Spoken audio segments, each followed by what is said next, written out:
ටිකක් බිසි වෙලාවට අම්මා කොයි හරි ගිහිල්ලා ආපු වෙලාවට පුංචි පෙටට ඉක්මනටම හදලා දෙන්න පුළුවන් පැස්ටා රෙසිපි එකක් තමයි මම අද අරගෙන ආවේ. වීඩියෝ එක කරනකම් බලන්න. මේ පැස්ටා එක තමයි පුංචි පෙටට දෙන්නේ. සාමාන්‍යයෙන් අපි කන පැස්ටා වර්ග දෙන්න පුළුවන් පුංචි බබාලට. ඉතින් දැන් ගෙදර තියෙන මේක දැන් ටිකක් ඉවරයි. මේ ටික දැන් ඔක්කොම දා ගන්නවා. ෆින්ගර් ෆුඩ් වලට පුරුදු බබෙක් නම් මෙන්න මේ සයිස් මැකරෝනි එක ගන්න. මේක පොඩි කරන්න එපා. මේක මොකද යාට අතට අවුලලා කන්න පුළුවන්. අපේ බබාට දැන් අවුරුද්දයි වයස. මම ඉතින් මේ පැස්ටා එක තමයි පුංචි පෙරට හදලා දෙන්නේ.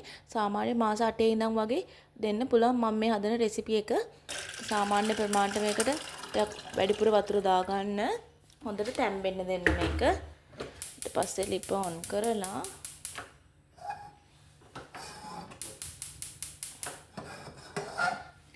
ලිප ඔන් කරලා මේක හොඳට තැම්බෙන්න දෙන්න ඕනේ.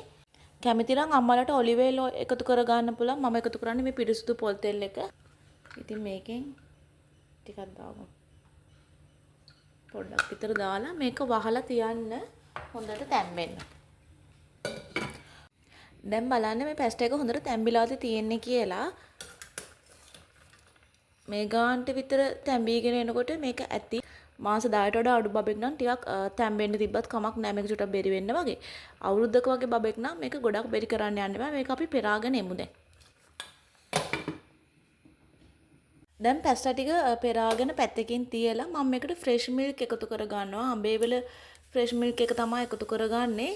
ඉතින් අවුරුද්දට වැඩි බබෙක් නම් අම්මලාට ෆ්‍රෙෂ් මිල්ක් එකතු කරන්න පුළුවන්. අවුරුද්දට අඩු බබෙක් නම් පොල් කිරි එකතු කරන්න පුළුවන්. මොකද අවුරුද්දට වඩා අඩු බබාලට ෆ්‍රෙෂ් මිල්ක් සාමාන්‍ය නිර්දේශ කරන්නේ නැහැ.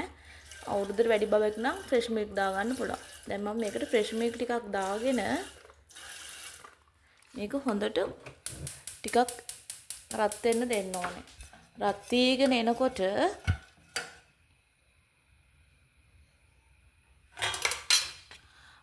අර අපි තඹගත්ත පැස්ටා ටික මේකට එකතු කරගමු. ඒ ටික එකතු කරලා මේක හොඳට උතුරන්න දෙන්න. උතුරනකම් මේක හොඳට ඇඳි ගන්න නැත්නම් කැටි ගහනවා. දැන් අපි මේකට ලුණු මුකුත් කිසිම දෙයක් එකතු කරේ නැහැ. පොල් තෙල් වලින් තමයි මේක තඹගත්තේ පැස්ටා ටික. ඊට පස්සේ මේකට ෆ්‍රෙෂ් මිල්ක් එකතු කරා. දැන් අවුරුද්දට වැඩි බබෙක් නම් ෆ්‍රෙෂ් මිල්ක් දාන්න පුළුවන්. අවුරුද්දට අඩු බබෙක් නම් මේකට පොල් කිරි දාන්න පුළුවන්. මේක ඉතාමත් ලේසියෙන් හදා ගන්න පුළුවන්. ටිකක් අර කලබලකාරී වෙලාවලට කෑම බබා කන්නේ නැති වෙලාවට නැත්නම් කොයි හරි ගිහිල්ලාවට පස්සේ කෑම ටික හදා ගන්න පරක්කු වෙන වෙලාවට වගේ මේ රෙසිපි එක දෙන්න පුළුවන්. පුංචි පැටියට ආසාවෙන් කනවා. අවුරුද්දට වඩා බබා වයස අඩුයි නම් මේක චුට්ටක් බෙරි කරගත්තට කමක් නැහැ. මම නම් බෙරි කරන්නේ නැහැ. මොකද අපේ බබා මේ වගේ කෑලි තීදි තමයි මේක කන්න කැමති. දැන් මේක උතුරගෙන එනකොට මේකට මම චීස් එකක් දානවා. දැන් මගේ ළඟ තියෙනවා බ්ලූබෙරි චීස් එකක්. මේක හස්බන්ඩ් ගෙනාපු චීස් එකක්. අපේ බබා ටිකක් කන්න කැමතියි.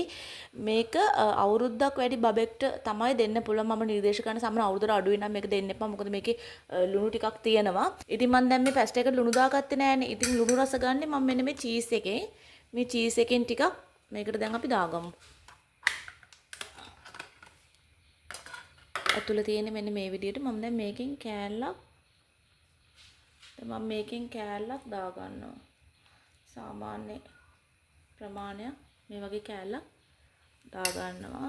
දාලා මේක හොඳට දැන් උතුරන්න දෙන්න ඕනේ. දාලි වෙලා මේකත් එක්ක මේක හොඳට උතුරන්න දෙන්න. දැන් අර චීස් එක දිය වෙලා යනවා. දැන් මේ රෙසිපි එක මම ඔයාලට කියන්නේ අවුරුද්දක් වයස ඇති බබාලට අවුරුද්දට වැඩි හරි අවුරුද්දක් වුණාට පස්සේ දෙන්න පුළුවන් රෙසිපි එකක්. අවුරුද්දට අඩුයි නම් ෆ්‍රෙෂ් මිල්ක් දාන්න එපා. ඒකට හරියන්න පොල් කිරි දාන්න. චීස් එකට හරියන්න බටර් ටිකක් දාන්න. ලුණු රහිත බටර් එක තියෙන්නේ. ඒ බටර් එක ටිකක් දාන්න අවුරුද්දට වඩා අඩු බබෙක් නම්. අවුරුද්දට වඩා වැඩි බබෙක් නම් මම මේ කියපු රෙසිපි එක මේ විදිහටම හදන්න පුළුවන්. දැන් මේක හොඳට උතුරන්න දෙන්න ඕනේ. මේ කිරි ටික දිය වෙනකම් මේක උතුරන්න දෙන්න ඕනේ. දැන් මේ පැස්ටා එක මේ ක්‍රීමි වගේ හදන වෙන වෙන රෙසිපිස් තියෙනවා. නමුත් මේක මම අර ඉක්මනටම හදාගන්න රෙසිපි එකක්. මේකට වෙන කිසිම දෙයක් එකතු කරන්නේ නැහැ. මේකට එළවලු, මාංශ, බිත්තර කිසි දෙයක් එකතු කරන්නේ නැහැ. මොකද මේ රෙසිපි එක මේම දුන්නම තමයි පුංචි පෙටේ ටිකක් කන්නේ ආසාවෙන්. අර මං කිව්වේ ටයර්ඩ් වෙලාවට, අම්මා බිසි වෙලාවට අම්මට කැම ටික හදාගන්න ටිකක් කලබලකාරී වෙලාවක් තිබුණොත් මේ වගේ රෙසිපි එකක් දෙන්න. විශේෂයෙන්ම රෑට දෙන්න පුළුවන්. දවල්ටත් ඉතින් දුන්නට ප්‍රශ්නයක් නැහැ. හැමදාම දෙන්න එපා. සතියේ එකපාරක් දෙපාරක් දෙන්න. බබා කෑම කන්නේ නැති වෙලාවල් වලට. දැන් මේක හොඳට උතුරන්න දෙන්න ඕන. උතුරනකම් මේක ඇඳි ගන්න. ඇඳි ගන්න නැතුව හිටියොත් මේක කැටි වෙනවා. මේක හොඳට උකු ගතියක් එනකම් මේ විදිහට තියන්න ඕනේ. දැන් මේක හදලා වුණාට පස්සේ මේ විදිහට තමයි තියෙන්නේ. මං කිය දැන් අර ක්‍රීමි වගේ ඇවිල්ලා තියෙනවා මේක හදලා වුණාට පස්සේ. ඔයාගේ පුංචි පැටියට එයාගේ ප්ලේට් එකට දාලා මේ විදිහට එයාගේ ප්ලේට් එකට දාලා දෙන්න තියෙන්නේ. ඉතින් හරිම ආසාවෙන් කන රෙසිපි එකක් තමයි මේක අපේ පුංචි පැටියා. ඉතින් අම්මගේ පුංචි බබාටත් මේක හදලා බලන්න ඉක්මනටම ලේසියෙන් පාසුවෙන්ම හදා ගන්න පුළුවන් රෙසිපි එකක් තමයි මේක. ඔයාලගේ අදහස පාලින් කමෙන්ට් කරගෙන යන්න. Thank you.